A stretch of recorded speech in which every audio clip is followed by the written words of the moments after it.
apa itu objek di dalam Java. Kita dapat mendefinisikan apa saja, in teori apa saja kita bisa bikin di dalam program Java kita. Asalkan kita dapat mendefinisikan objek tersebut berdasarkan dua hal, yaitu apakah atribut yang dia miliki, ciri-ciri, dan juga bagaimana dia berkelakuan, apakah kebisaannya, apakah kemampuannya. Dan dengan deskripsi yang kita buat itu, definisi yang kita buat itu, kita dapat menggunakannya sebagai cetakan atau blueprint untuk membuat sebanyak mungkin instance dari objek tersebut yang kita butuhkan. Nah, manfaatnya kita sudah sempat mulai melihat ya. Manfaatnya apa sih? Manfaatnya utamanya adalah untuk abstraksi dan encapsulation atau pembungkusan. Jadi implementasi atau detail kelas tersebut kita pisahkan dari penggunaannya. Kita deskripsikan apakah itu sebuah mahasiswa. Kita ceritakan, kita jabarkan apa saja atribut yang dia miliki, apa saja yang bisa dia lakukan dalam konteks program kita gitu ya. Lalu setelah saya sudah punya deskripsi atau definisi mahasiswa tersebut, saya kemudian dapat menggunakannya sebagai objek di dalam program saya. Nantinya si objek mahasiswa ini saya bisa bikin sebanyak mungkin yang saya perlukan, dia bisa berinteraksi dengan objek-objek lain yang saya buat. Nah, kalau saya sudah memisahkan implementasi mahasiswa ini dan bagaimana mahasiswa itu berkelakuan, saya itu udah nggak perlu tahu lagi ketika saya membuat objek-objek mahasiswa dan membuat mereka berinteraksi dengan objek lain, dan saya udah nggak perlu lagi mengetahui detailnya. Saya anggap sebagai black box, saya anggap ya benda objek manusia, benda objek mahasiswa ini adalah objek yang dapat melakukan pinjam buku, ambil kuliah, dia punya NPM, dan dia punya nama. Saya udah nggak tahu lagi di dalamnya tuh bagaimana code-nya. Nggak perlu lagi. Sudah dibungkus, tersembunyi dari user. Jadi di sini ada loan class dan test loan. Jadi loan itu pinjaman ya, pinjaman bank gitu ya. Saya tuh udah nggak perlu lagi tahu gimana caranya dia menghitung annual interest rate. Saya nggak perlu tahu lagi, saya ngelihat baris per baris bagaimana menghitung berapa hutang saya dan berapa saya harus bayar. Saya udah nggak perlu tahu lagi. Saya cuma perlu tahu bahwa ternyata saya bisa memperoleh annual interest rate. Saya dapat saya dapat mengeset berapa banyak tahun yang saya inginkan untuk membayar hutang tersebut. Saya udah nggak perlu lagi tahu detailnya, menghitung berapa persen lah, kali berapa bulan lah, saya udah nggak perlu tahu lagi.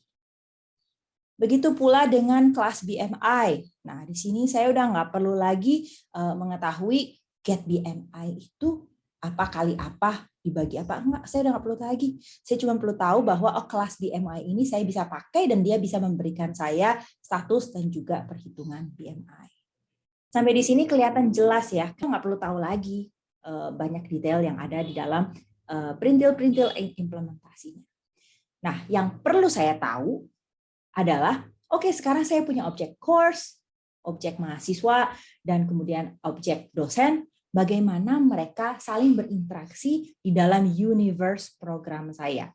Nah, sekarang kita perlu mempelajari kalau gitu bagaimana kita dapat menggabung-gabungkan atau bagaimana antar objek-objek yang tadi sudah kita implementasikan secara terpisah, bagaimana mereka dapat saling bergabung, saling berinteraksi, dan saling menjadi suatu kesatuan. Ada yang dinamakan aggregation. Bahasa Inggris aggregation kalau Anda cari itu artinya mengumpulkan, agregat. Ini kita mengumpulkan beberapa benda, beberapa objek.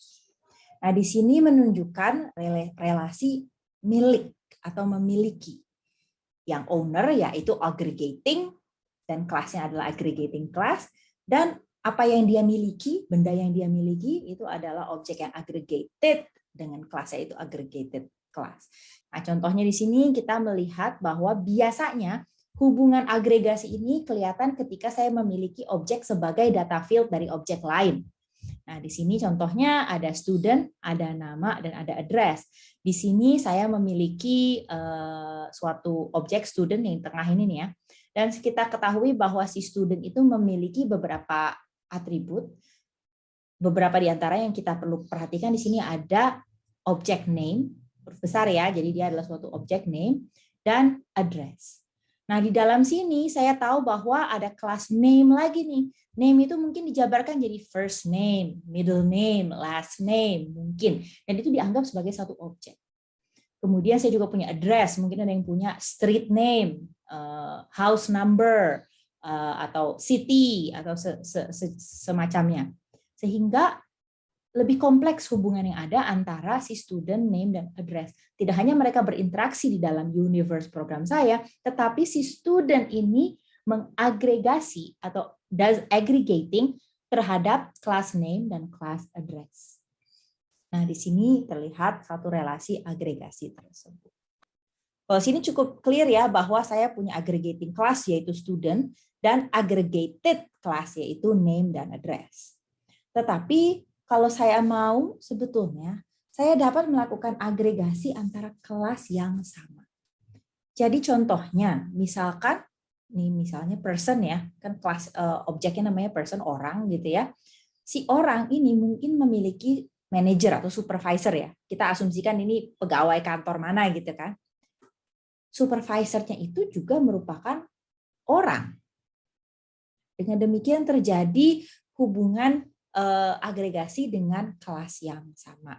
Dan hubungan agregasi itu tidak hanya one to one, bisa juga one to many seperti yang ada di sini, sehingga ketika ada satu orang yang memiliki supervisor lebih dari satu, atau nanti kalau kita balik, satu supervisor memiliki banyak bawahan. Oke, sampai di sini itu adalah aggregation. Yang tadi kalau Anda ingat di nama subbabnya itu adalah composition dan aggregation. Berarti kita juga punya sesuatu yang dinamakan komposisi atau composition. Nah, suatu komposisi of classes adalah kasus spesial dari relasi agregasi. Nah, saya ingin nyorot langsung ke bagian yang saya highlight itu di paling bawah. Nah, biasanya representasi ciri-ciri atau bagaimana kita nge-treat komposisi ini antara kelas memiliki kelas lain itu sebetulnya amat sangat mirip. Jadi agak susah sebetulnya membedakan ini adalah aggregation atau composition ya. Itu agak sulit sebetulnya. Jadi kalau Anda melihat banyak textbook, banyak sekali buku yang tidak membedakannya. Dua-duanya dikatakan komposisi atau agregasi, dua istilah itu suka digunakan secara interchangeable. Sebagai rule of thumb, saya sendiri pribadi suka menggunakan contoh misalkan seperti ini, car and engine, car and passenger. Di sini yang atas bisa saya katakan bahwa itu adalah komposisi, karena tanpa engine maka dia bukanlah suatu mobil. Dan kalau misalnya ini adalah agregasi karena suatu mobil bisa memiliki penumpang-penumpang, tetapi dia juga tetap mobil kalau tidak ada penumpang. Salah satu analogi lain yang menurut saya lebih juga mudah dipahami adalah parking lot analogy, di mana kalau suatu parking lot, suatu tempat parkir bisa ada mobil-mobil di dalamnya, tetapi kalau nggak ada mobil dia tetaplah sebuah parking lot.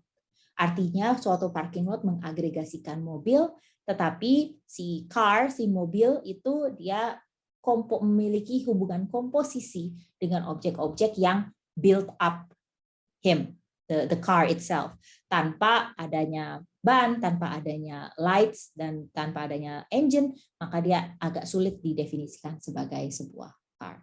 Jadi silakan gunakan rule of thumb ini untuk membantu Anda membedakan apakah suatu relasi antar kelas itu merupakan agregasi ataupun komposisi, akan tetapi diingat saja bahwa memang di dalam buku textbook pun sering sekali kedua istilah ini tuh digunakan secara berganti.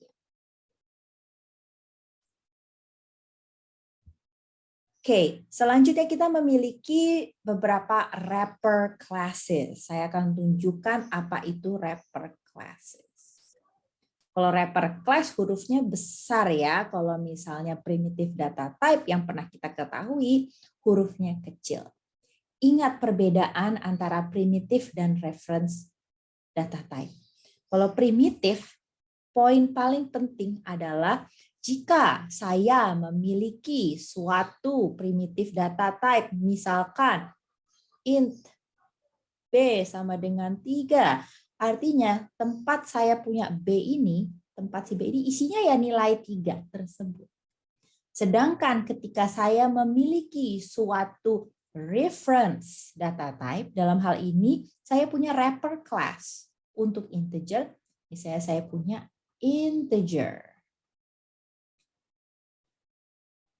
B object sama dengan, nanti kita lihat sintaksnya ya, si B object ini, walaupun nilai yang dia punyai itu cuma nilai 3, dia itu akan menjadi suatu reference data type yang menunjuk ke suatu tempat di mana ada objek yang namanya integer. Nah, si integer object ini yang memiliki beberapa atribut dan beberapa kebisaan juga, salah satunya adalah nilai 3 tersebut.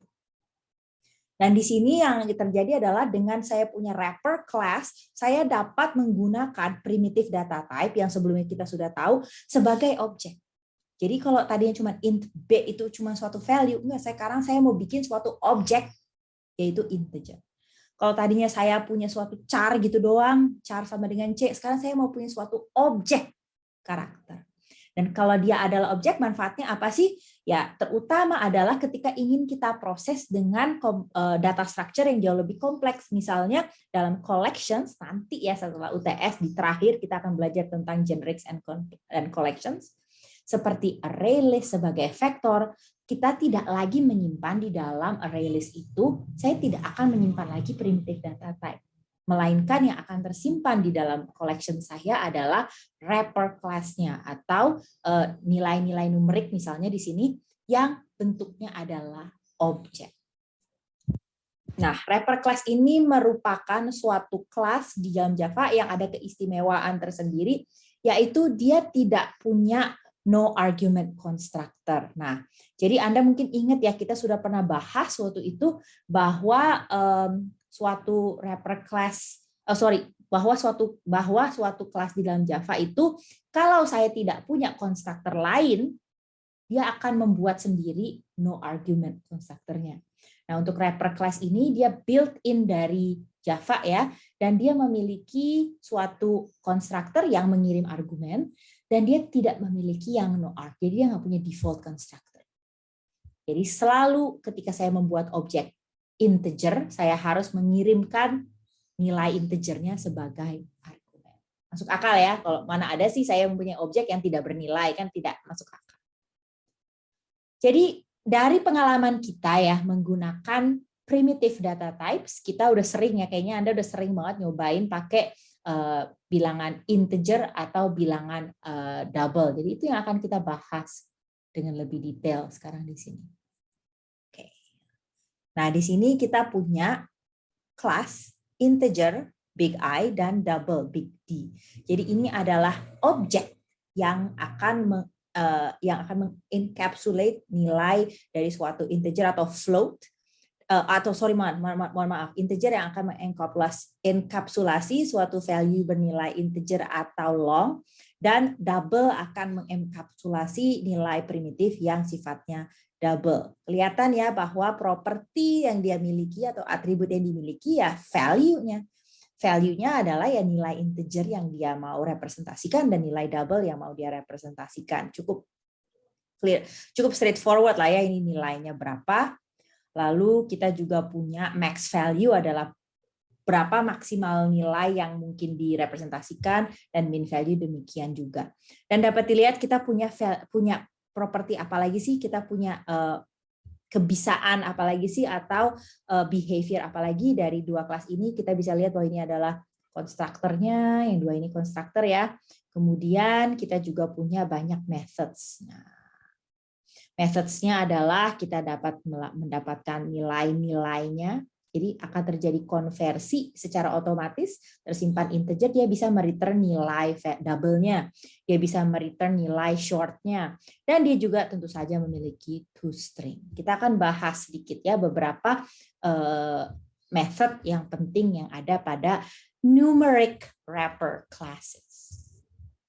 Jadi untuk wrapper class yang membungkus atau merepresentasikan objek dari suatu primitive data type numerik, dia pertama-tama memiliki constructor. Nah, konstruktor ini dapat digunakan untuk membuat objek dari primitive data type atau dari string. Jadi opsinya ada dua. Saya bisa mengirim argumen yang sifatnya integer, atau saya dapat mengirim argumen yang sifatnya string. Ini memudahkan kita jika saya menggunakan scanner untuk menerima input. Nah, kalau saya nggak eksplisit mengatakan dia double, dia kan nggak akan jadi double ya. Kalau saya tidak eksplisit mengatakan dia integer, dia tidak akan jadi integer. Tetapi untuk fleksibilitas, misalnya saya lagi mau menggunakan scanner untuk input, mendingan saya pakai next saja, terima aja sebagai string. Barulah ketika saya simpan sebagai data type, saya bisa mengkonvertnya atau mengirimnya sebagai parameter di sini, barulah saya simpan jadi either double atau integer sesuai kebutuhan saya. Itu konstruktornya. Kedua, kita juga menyimpan, tadi sudah sempat ditunjukkan ya, ada banyak numeric value-nya ya. Kita setiap numeric wrapper class dia punya method yang dapat mengembalikan nilai double-nya, nilai float-nya.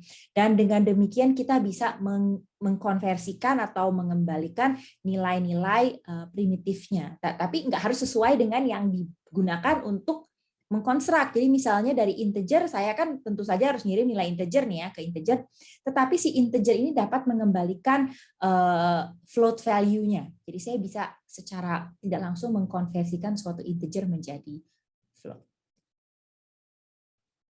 Lalu saya juga dapat melakukan konversi secara eksplisit dari objek wrapper dan juga nilainya. Jadi kan ada objek dan ada nilainya yang primitif ya. Jadi saya dapat melakukan konversi di situ.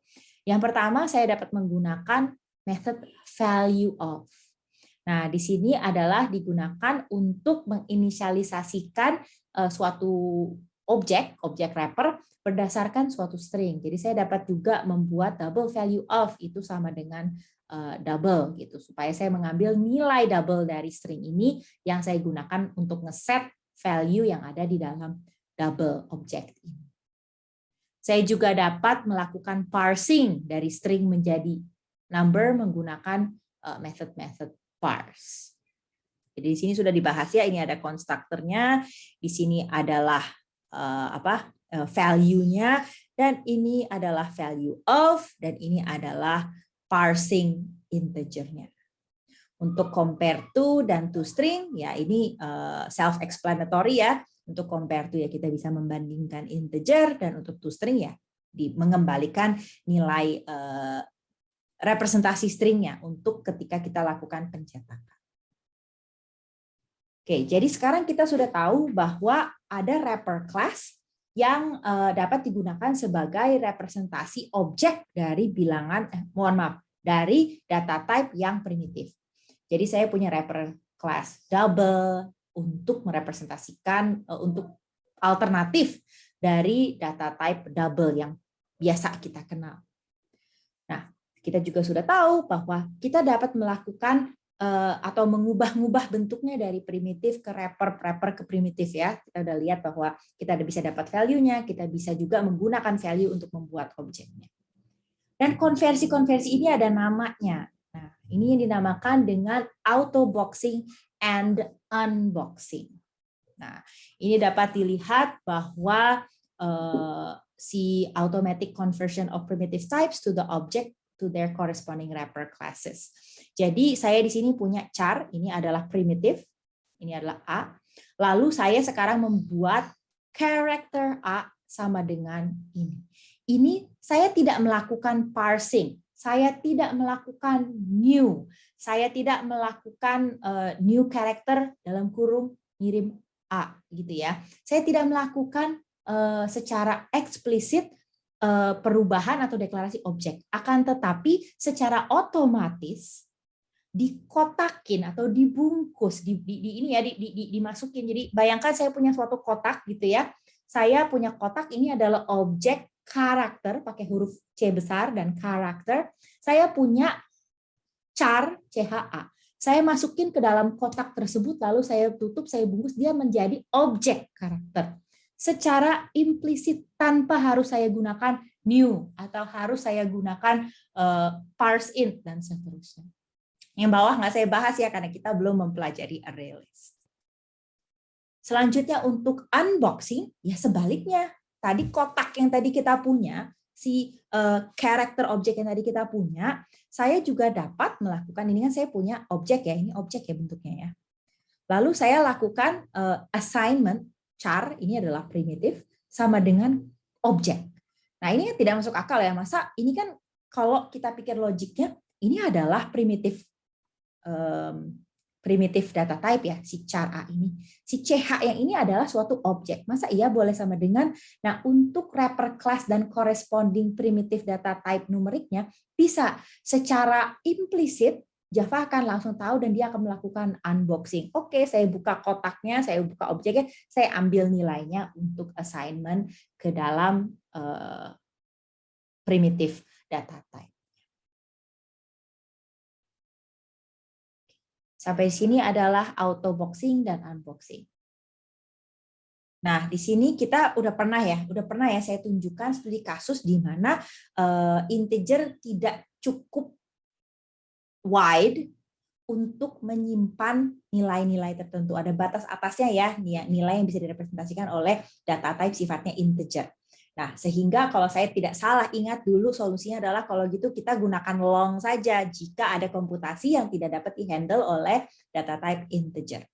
Nah, kalau kita sedang bermain dengan objeknya, jadi bukan integer yang primitif, nah kita punya kelas yang bisa kita manfaatkan yaitu big integer dan big decimal. Nah, ini kedua kelas ini adalah extend dari number class. Don't worry, kita akan belajar itu di inheritance dan implement comparable interface. Stay tuned ya, di sini kita belum bahas. Stay tune untuk interface dan inheritance dan interface dan abstract class. Apa sih itu big integer? Nah, ini ya, dia dapat menampung jauh lebih besar bilangan dibandingkan integer biasa, begitu pula dengan desimal. Dan itu bisa dilihat di contoh yang ada di tautan itu dan juga di dokumentasi kelas di Oracle ya, big integer dan big decimal.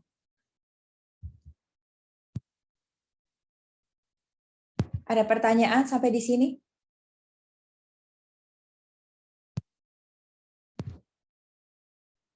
Yakin? Oke, kalau belum ada kita lanjut ya. Oke, ini adalah bagian akhir dari classes and objects yang ingin saya sampaikan. Nah, seperti yang sudah kita pelajari, kita bisa membuat kelas sesuka hati kita. Kita dapat membuat objek apapun yang kita mau. Kita bisa bikin house, kita bisa bikin cell phone, kita bisa bikin mahasiswa. Objeknya bisa kita definisikan sendiri. Tetapi Java itu sudah memiliki banyak banget built-in classes yang bisa kita manfaatkan. Kita akan bahas beberapa objek atau classes yang ada di dalam Java yang mungkin bisa dimanfaatkan oleh Anda di kemudian hari. Pertama kita punya class date. Oke, class date ini ya self-explanatory ya, bahwa kita dapat menggunakan date untuk merepresentasikan objek tanggal.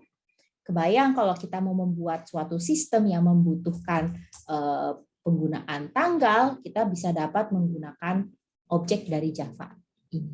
Untuk apa kita buat objek sendiri? Ada nih, udah punya. Udah banyak banget kita bisa, dia punya apa aja sih? Coba kita lihat. Ternyata dia dapat melakukan inisialisasi year, month, date. Masuk akal lah ya, dia punya apa saja, ada method-method yang mungkin dapat kita manfaatkan, get day, get hours. Ini semua sudah implemented di dalam Java. Ada di java.util ya, ada di java.util tinggal diimport. Ini dapat dimanfaatkan. Selain itu, ini contoh saja ya, contoh penggunaan class date. Dan itu ada juga kelas yang mungkin bermanfaat lainnya yaitu random. Nah, ingat ya, dulu kita udah pernah belajar class math. Nah, di kelas math itu ada method random yang bisa kita panggil untuk melakukan randomizing. Nah, ternyata kita juga bisa menggunakan java.util.random untuk membuat number generator. kita dapat membuat suatu bilangan random. Ini juga random. Kita dapat memanfaatkannya kalau kita, nah ini konstruktor dia akan membuat suatu number generator. Nah, kita juga dapat membuat random number generator kalau kita kasih seed untuk seed dia membuat random. Dan di sini kita bisa lihat kita dapat menggunakan banyak sekali method yang dapat memberikan kita randomized numbers. Oke, sorry. Nah, ini adalah kelas lain yang sangat bermanfaat untuk kita. Last but not least, kita juga memiliki kelas string.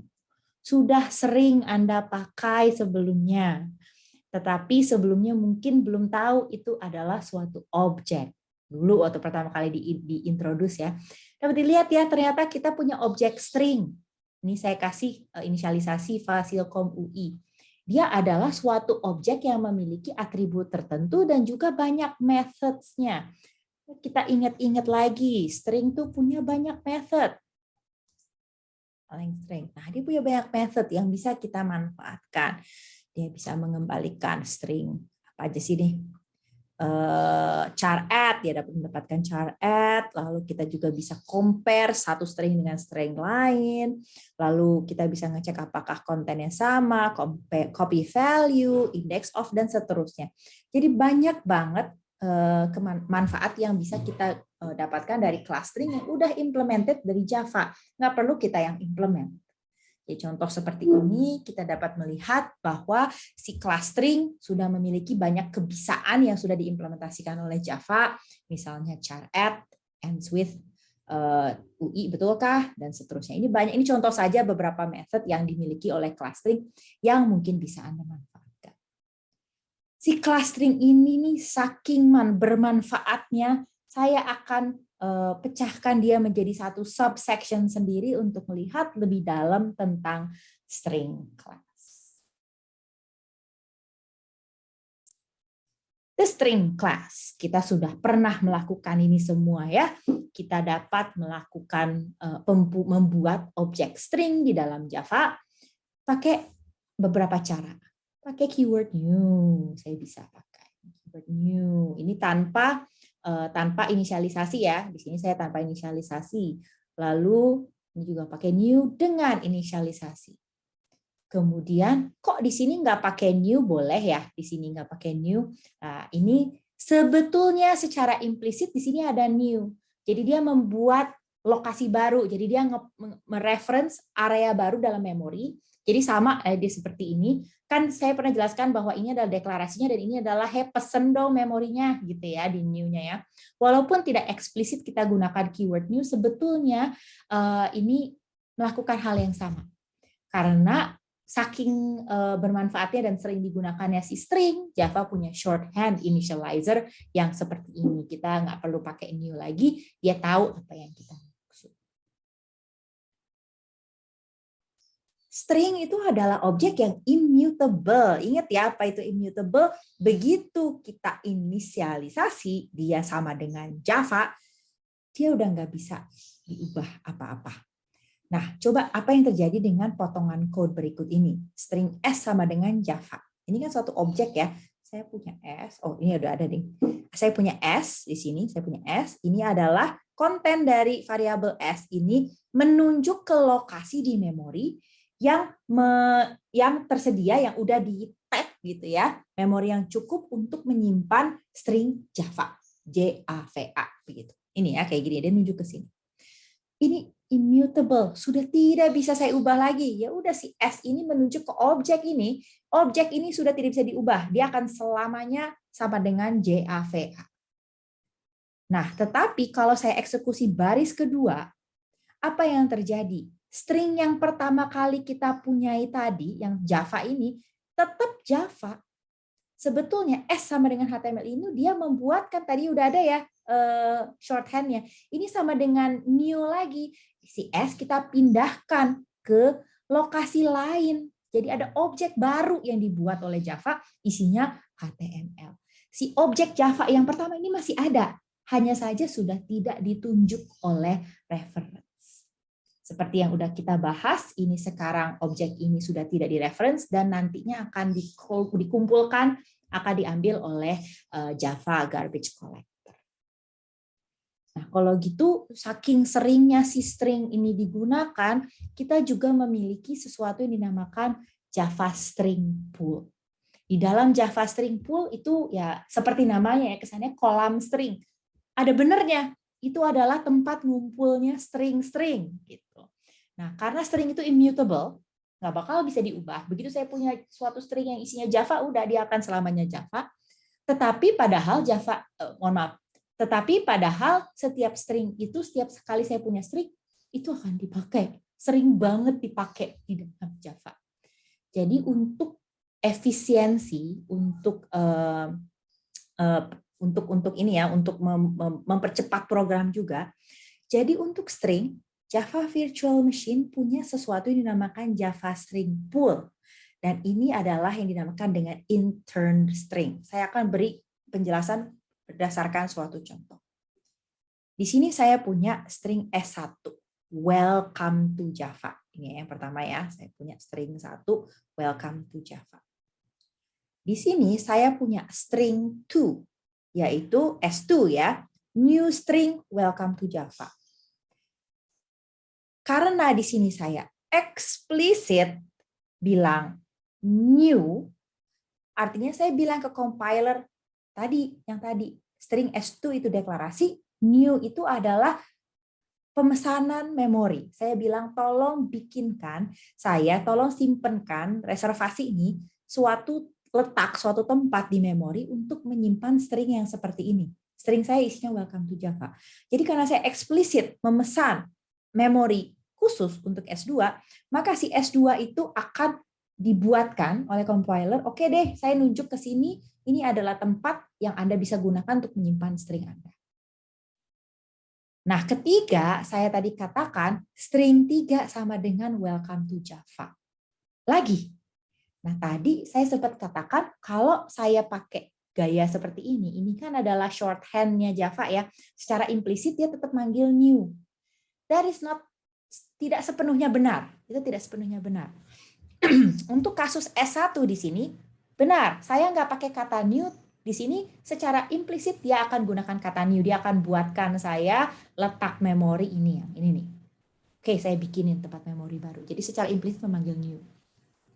Akan tetapi ketika saya bilang S3, S3 ini sama dengan welcome to Java lagi, dia ngecek, tadi perasaan saya udah sempat punya reference ya, saya punya suatu hash code yang udah nunjuk ke string yang welcome to Java.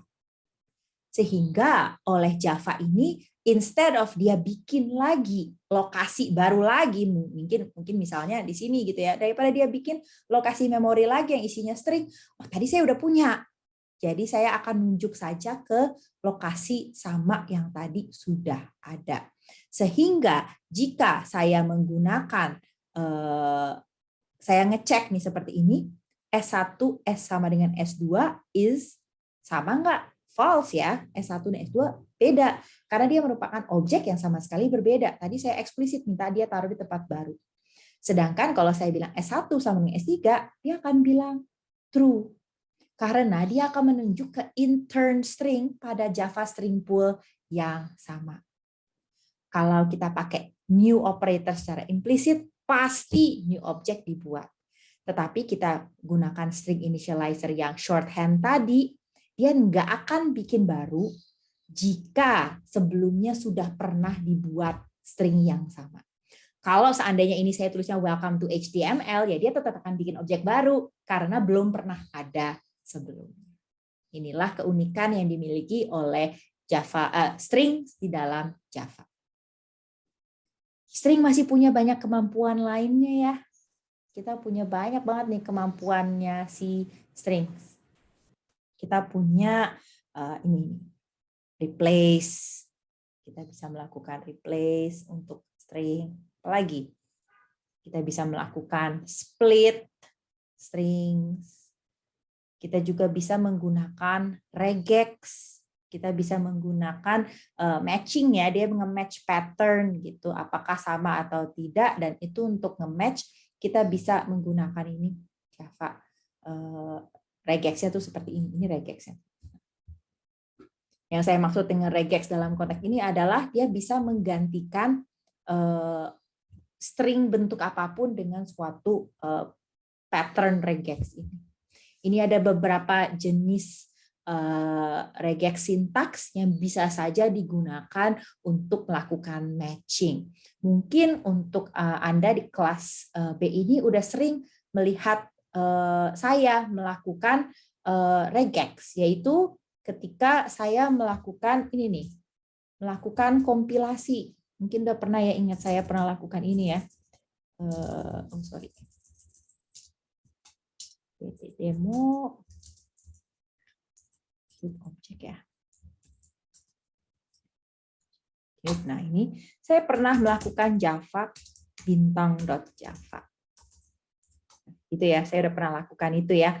Yang saya lakukan di sini adalah saya mau Java apapun boleh diisi di sini .java. Ini adalah regex yang saya letakkan agar apapun file yang .java akan tercompile dengan command yang saya kirimkan.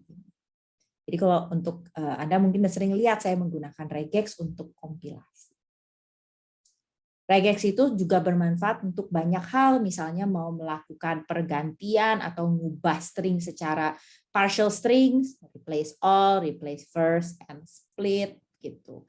Jadi contohnya dalam kasus seperti ini, saya dapat melakukan replace all. Yang pertama nih, saya replace all 1, 2, 3, 4, 5 kemungkinan karakter, saya ganti dengan NNN. Jadi contohnya plus tanda dolar dan tanda tagar ini bisa saya ganti jadi NNN.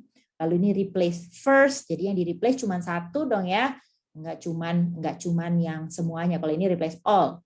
Dan ini saya bisa nge-split, lalu saya juga bisa melakukan splitting by tokens, dan inilah output yang bisa saya peroleh antara permainan string ini. Selain itu, kita juga sudah pernah pelajari di wrapper classes tadi ya, bahwa saya juga bisa melakukan konversi antara numbers dan string. Tadi udah sempat lihat ya, antara yang wrapper class yang numerik itu bisa saling konversi ke string dan sebaliknya. Jadi ketika saya mau create suatu objek numerik tadi di wrapper class aja, bahkan saya kirim argumen dalam bentuk string aja, dia bakalan menjadikan itu nilai integernya. Lalu saya juga bisa melakukan parsing ya. Tadi kita juga tahu bahwa kita dapat melakukan value of. Nah, ini semua adalah konversi antara karakter atau string dengan numbers dan bolak-balik ke bentuk string. Last but not least, saya ingin membahas string builder. String builder ini adalah kelas tersendiri di dalam Java, akan tetapi ya cukup straightforward, yaitu mainin builder. Dia memainkan string ya. Dia memainkan string. Nah, ini adalah string builder. Dia memainkan string, bisa dilihat detail-detailnya di sini. Jadi ingat ya, waktu itu kita sudah katakan string itu immutable. Begitu saya punya string sama dengan Java, udah selesai, nggak bisa ditambahin panjang, nggak bisa ditambahin panjang kata-kata lagi di akhirnya, nggak bisa saya potong jadi nggak bisa, udah begitu Java, selamanya dia Java. Setiap kali saya ganti string S sama dengan Java jadi anything else, S sama dengan HTML, S sama dengan DDP2, yang terjadi adalah saya terus-menerus membuat objek baru gitu ya, setiap kali saya mengganti konten dari string tersebut, karena strings adalah objek yang immutable, begitu udah saya tentukan nggak bisa diubah lagi. Nah, walaupun sebenarnya sih kalau saya membuat objek baru, string yang terdahulu kan jadinya nggak di-reference dan ujung-ujungnya akan dibersihkan oleh Java Garbage Collection. Ujung-ujungnya akan diambil lagi oleh Java Garbage Collection. Tetapi ini juga bukanlah praktek yang paling baik, karena tetap saja setiap kali saya ganti dia sama dengan yang apa, dia menggunakan memori baru. Dia pakai memori baru. Jadi kalau Java Garbage Collection-nya belum sempat membebaskan memori yang lama, ya bisa saja terjadi memori yang kita pakai terlalu banyak. Sehingga kita juga secara alternatif, as an alternative, daripada kita repot mengganti-ganti string S sama dengan apa ganti-ganti, kita dapat menggunakan class string builder untuk membuild string kita sampai dia benar-benar selesai. Jadi ini adalah alternatif dari string class. Nah, karena dia lebih fleksibel, saya bisa add, saya bisa append, saya bisa tambahkan. Kalau tadinya Java, terus saya jadikan Java is great, dan seterusnya. Itu bisa saya utak-atik stringnya. Bisa dilihat ya, di sini ada banyak methods. Ini ada methods apa saja? Ini ada append. Ini ada append. Lalu ada juga delete. Saya bisa nge-delete. Saya bisa delete char add, saya bisa delete char di indeks 7, hilang cuma satu char. Insert, dan seterusnya. Di sini saya punya suatu objek string builder yang sifatnya lebih seperti lebih fleksibel. Sehingga pada akhirnya kita dapat membuat suatu string yang bisa diubah-ubah sepanjang panjang eksekusi program. Contohnya seperti ini, saya punya string builder sama dengan new string builder, welcome to. Saya bisa append Java, saya bisa insert HTMLN, lokasinya di 11 saya taruh itu, dan seterusnya, dan seterusnya. Jadi ini welcome to Java, jadinya ini di lokasi 11 saya tambahin and Java, HTMLN, Java. Saya bisa delete dari 8 ke 11, delete char add 8, dan seterusnya. Masih banyak ya method string builder yang lainnya yang tadi belum dibahas, tetapi nantinya juga yang paling penting adalah dia memiliki suatu method to string. Sehingga ya sudah, kalau udah selesai ngutak-ngatik pakai string builder, udah selesai saya utak-atik ininya, string yang mau saya buat itu selesai saya utak-atik, saya bisa return dalam bentuk string dengan mengakses method to string-nya. Barulah saya simpan sebagai string setelah udah beres saya append, udah beres saya potong, dan semuanya.